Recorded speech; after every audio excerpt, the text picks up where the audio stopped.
Hola, me llamo Alex, tengo 13 años y hoy os voy a contar mi historia.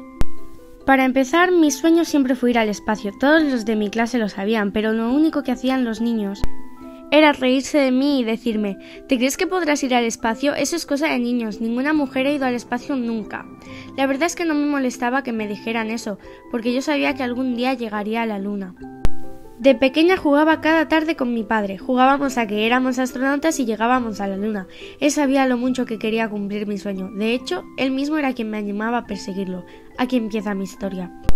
Os pongo en situación. Hoy es el lanzamiento de un equipo de astronautas a la luna y obviamente he visto la oportunidad de poder llegar con ellos.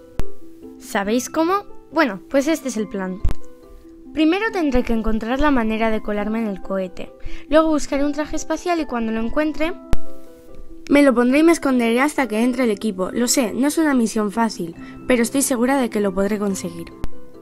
Ha llegado el momento. Así que fui al departamento lunar y conseguí entrar al cohete usando una pequeña distracción. Bien, he conseguido entrar. Ahora tengo que buscar un traje y esconderme. Anda, aquí hay un traje, pero no es de mi tamaño. A ver, sí, es de mi talla. Me puse el traje y después busqué un escondite. Listo, ya está. Al fin voy a cumplir mi sueño de ir a la luna. Tuve que esperar media hora más o menos hasta que al fin entró el equipo. Y menos mal, no me vio nadie.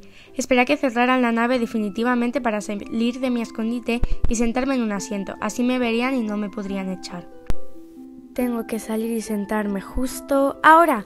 Me senté y efectivamente casi les mato del susto, pero no me pudieron echar. Así que despegamos y ahí estaba, yendo a cumplir mi sueño. El camino ha sido largo, pero al fin estoy en la luna. Me lo pasé genial. Acabo de llegar a la Tierra y mis padres estaban súper preocupados.